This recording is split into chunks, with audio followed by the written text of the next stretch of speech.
Y'all, everybody's coming out about this Diddy documentary. Rodger Bonds has broken his silence, and you know what? Rodger Bonds did what needed to be done. I remember in the beginning when he was moving pretty funny, and I was like, yo, you know me, it's a trap. Don't trust him, because from what I've heard, everybody around Diddy is compromised. But Rodger Bonds came out on that documentary and stood with women, stood with victims, stood with the survivors, and stood with all the victims of Diddy. Men, women, everybody, right? Oh, also, Rodger Bonds also goes into how they actually got the documentary footage. And guess what? We were right. It was exactly the way we said. Diddy don't like paying any of it. Anyway, let's get back into it. So listen to what Rodger Bonds had to say. He posted this on live, and he's responding to a lot of people and their why you went for that bullshit? Why you ain't put hands on homie? Or why you ain't do this? Let me tell you something, man. Shout out to my man D. See, when I first started being around Puff, my man D, the general, the official general from Rough Riders, pulled me to the side. He said, Bonds, I see you around old boy. He said, listen to me, Bonds. He sat me down. He said, that person you is now is not gonna make it, brother. He said, that gorilla mentality, he said, that's not going to make it.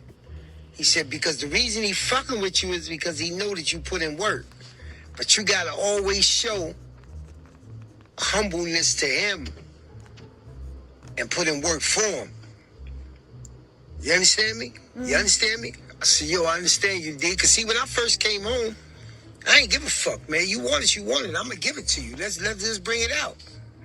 It's a lot of brothers I met that way, and we later on we became really good friends because I knew he wasn't having it, he knew I wasn't having it, blah blah blah. But D sat me down and said, "Yo, if you show that mentality against him, he gonna push you away." So my mentality was taking care of my family, man, not going back to jail, not doing this. So I took heed to what D said.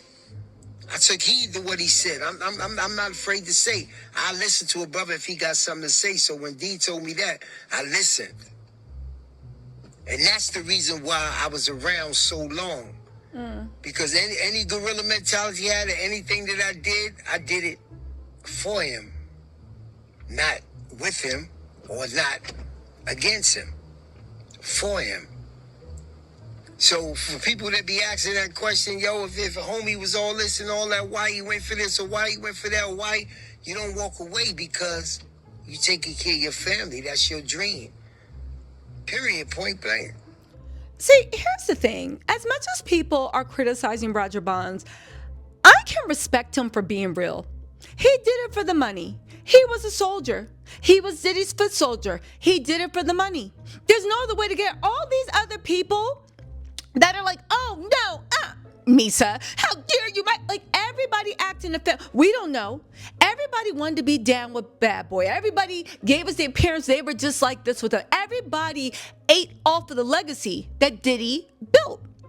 But when it came time to be like, well, hold on a second. What? Yo, he's a monster. What happened? Oh, we don't know nothing. We don't know nothing about that. Rodger Bonds is one of the few people that had the balls to come out and say, yeah, and Capricorn Clark, yeah, I was moving funny. He was the devil. It probably wasn't the best, but you know what? I'm repentant and that's moved on, because we all know what it is. And for everybody saying, why didn't you do this? Why didn't you do that? We saw Cassie humiliate herself. All the victims go up on that stand, tell the most disgusting, degrading, humiliating parts of her life. Only for the juror, the one Indian juror, you cannot clap with one hand, right? Or maybe he was West Indian, I don't know, right? And the other girl, not to me. I mean, he shouldn't have beat that little girl, but I was nodding with them, right? You went up there and said the most, and all they said was like, yeah, that's that. So what? That's light work. You got $30 million. Who cares? Like, are you guys serious? Do you not realize what actually happened? Like, you can't be serious. We saw what happened to the brave people that stood up there. I was at the trial. I had grown men, right, literally trying to jump on me and beat me up, while other grown men were holding their camcorders laughing like little bitches. This is the environment it was in. It is a cause for standing up. And the fact that all these people are acting like when you stand up, you get a gold sticker and you're rewarded. No, that's why people don't stand up. Because when you stand up, you get knocked down, you get spit on, people lie on you, laugh at you, mock you. They do whatever they can to shut you up because they're doing the work of the devil. And eventually, as we see now as time passes, if you're lucky, you're vindicated. But most people that stand for the truth don't get vindicated in their lifetime. They don't even get vindicated in 2 times. Was Martin Luther King not on the terrorist watch list? Was Black Panthers not on the terrorist watch list? Think about the heroes that we had that later on we found out they were horrible people. Most people that stand for truth and righteousness in their lifetime, Jesus, in their lifetime. So it's real for Rodger Bonds to say, I did it because I wasn't ready to stand for truth. I didn't want to. I was a foot soldier. That's how I looked out for the people I loved. My family. I cared about my family. I cared about providing for my family. I cared about the power and money that came with being Diddy's foot soldier.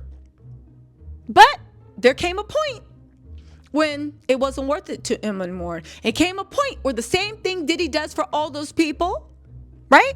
He ended up doing to him, leaving Rodger Bonds stranded while Rodger Bonds' son stood in court in South Africa. Diddy could have easily helped. According to Rodger Bonds, he did not. But there's more. Rodger Bonds also wanted to put the industry on blast. Listen to this. I'm getting to this. Yo, Bonds. Yo, man, how 50 get? Blah, blah, blah. Yo, Puff, take this self doing that. Let me explain something to y'all. All right? Whether it's NDAs, whether it's whatever. When these young boys come in, first of all, he only deal with young videographers because he want to rob them, and he know videographers and women. Opportunity to follow Puff Daddy, P Diddy. They want that opportunity, so they get him at a low price anyway. But when you stay out so many hours a day, Puff wants a videographer with him 24 hours a day on call. Whether we on a yacht, whether we on a ship, wherever we at, he wants to videotape that, right? So now, they come to agreement. They come to whatever the pay is going to be. But then it be so many hours on that invoice that he don't want to pay. He gets in touch with the office. He gets in touch with the chief of staff. Yo, what is this I'm paying? What is this I'm paying? You know what you paying. You was outside all of these hours. Remember, he... 160 something I'll tell y'all later. hours in a week. You was outside 140. That's the invoice he put in. So now, being if you got a contract and he don't stand to that contract, guess what happens? He could do whatever he want to do with that footage. So now that footage goes to the highest bidder. And 50 had to be the highest bidder to get there. Yo, this is business. You know what I'm saying? Everybody ain't in love with you. Everybody ain't dedicated. Everybody ain't loyal to the point of stupidity. Trust me, calls. I'm getting to this. Yo, Bonds. Yo, man, how 50 get? Hold on.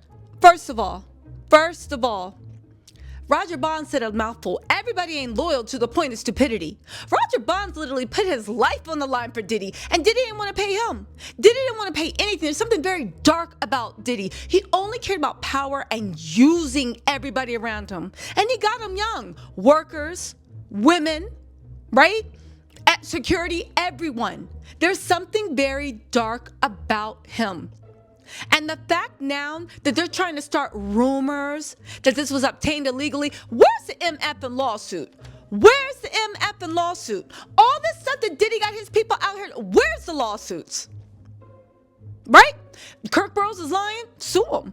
Get the documentary taken down. Literally, all this profits can be yours. And I'm sure Diddy needs that money. It's a lot to pay people to stay off of him in jail, right? Again, Diddy never paid anyone. When Cassie literally was being nice and trying to settle, Diddy ain't want her to. She filed a case. He had to settle the next day. Ruined his whole life. Little Rod, what was he wanted? $30,000? Never paid him a dime for working 2.5 years on the Love album that Diddy got nominated on for a Grammy. This documentary is the same over and over and over and over. Diddy, that's how you became. Remember, we always say there's no such thing as an ethical billionaire. That's how Diddy became a billionaire, using and lying to everyone, in our opinion.